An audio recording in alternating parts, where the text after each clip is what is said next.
Seperti apa nih Pak? Perintah oleh Pak Presiden Jokowi untuk menindaklanjuti setelah Basarnas selesai bekerja.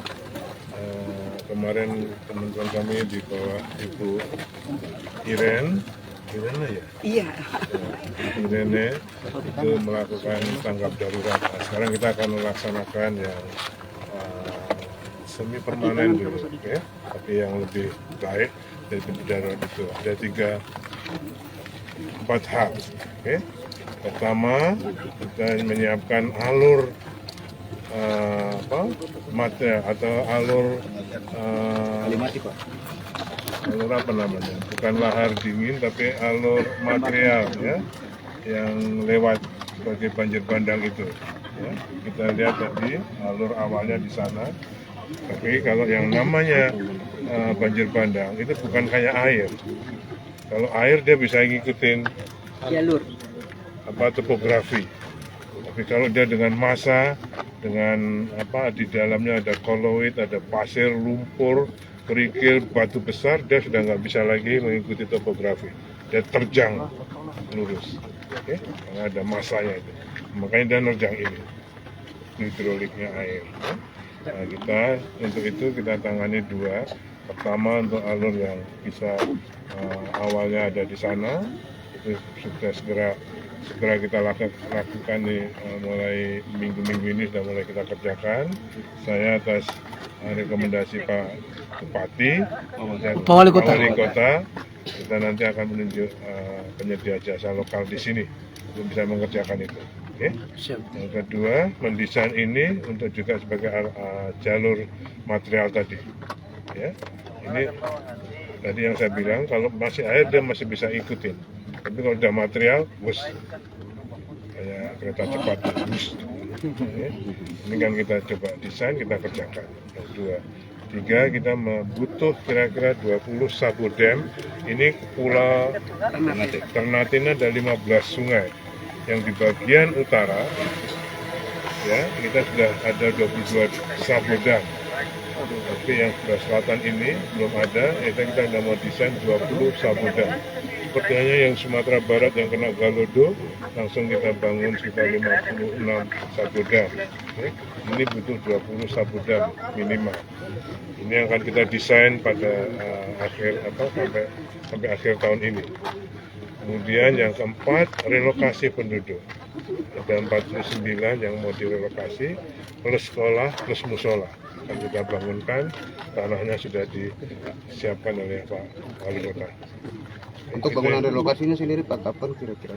butuh waktunya Pak, berapa lama Pak? Saya kira ini karena komponennya yang di Makassar sudah kita pakai untuk yang gunung ruang di Sulut, di Surabaya juga sudah dipakai di Lumajang dan di daerah lain. Ini ada materi bahan-bahannya di Bandung, akan segera kita angkut ke sini 50 plus untuk sekolah dan musola. Jadi kalau mudah-mudahan akhir bulan ini sudah sampai sini, kita langsung kerjakan. Berapa total anggaran Pak?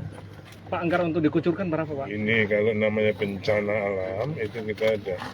Yang penting kita kerjakan dulu. Kita kayak ini belum dihitung anggarannya, tapi kita bisa akan kerjakan. Ya. Tipe perumahan untuk relokasi? Tipe 36. 36 ya Pak? Ya, tipe 36 semua. Berarti lokasi ini tidak bisa dibangun pemukiman warga lagi ya Pak? Kalaupun ada dibangun, pasti dia trauma. Lihat kayak gini. Ya. Dan pasti mau udah meluntur lagi. Masih banyak material di atas. Ini dari IAGI sini, Pak Dedi ini dari Ikatan Ahli Geologi Indonesia Maluku Utara. Masih banyak material di sana. Oke, jadi pasti masih ada potensi terjadinya, tidak hanya di sini, di Pulau Ternate ini.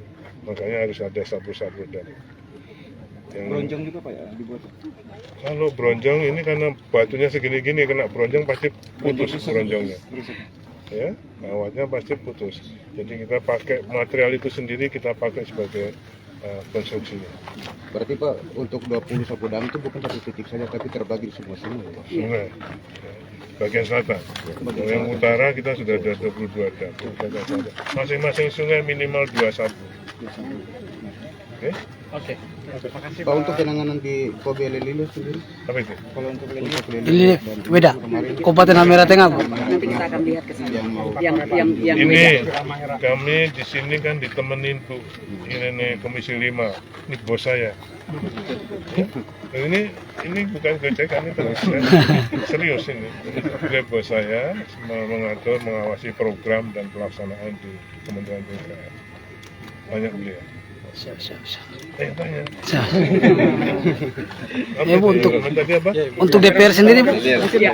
Untuk DPR sendiri. Jadi pada prinsipnya kami berterima kasih, saya secara pribadi selaku mitra kerja Kementerian PUPR berterima kasih sekali atas kunjungan Pak Menteri langsung meninjau ke daerah bencana, dan saya percaya dengan kehadiran beliau bahwa ini akan mempercepat tentunya penanganan dari para korban. Dan tadi yang seperti dikatakan Pak Menteri, yang terutama adalah kita fokus untuk jangka pendek bagaimana menyelesaikan aliran supaya masyarakat juga tidak trauma lagi, dan yang kedua adalah dalam jangka panjangnya, karena kejadian di Rua ini bukan kejadian yang pertama, khususnya di Ternate sendiri kita pernah mengalami beberapa waktu yang lalu, sehingga tadi secara holistik, secara menyeluruh Pak Menteri beserta jajaran juga melihat bencana ataupun potensi dan bagaimana mitigasinya. Saya pikir dengan pembangunan yang akan dilakukan ke depannya, dan ini sifatnya akan dengan segera, ini bukan lagi wacana teman-teman, ini adalah sesuatu langkah yang konkret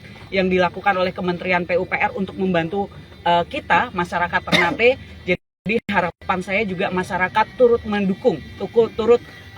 Jadi jangan lagi ada polemik persoalan lahan, karena kita tahu bahwa ini semua kita pikirkan berdasarkan perencanaan yang matang. Tapi pada intinya, pada prinsipnya adalah keselamatan masyarakat dan kenyamanan masyarakat yang kita tuju. Jadi nanti Pak Menteri beserta jajaran akan menyusun dan juga akan sesegera mungkin melaksanakannya. Jadi terima kasih sekali lagi Pak Menteri atas kehadirannya. Kami merasa bukti konkret, nyata, dukungan dan solusi dari pemerintah pusat terhadap kami di Maluku Utara. Mungkin itu yang bisa saya sampaikan. Terima kasih. Beda ya antara birokrat dengan politisi.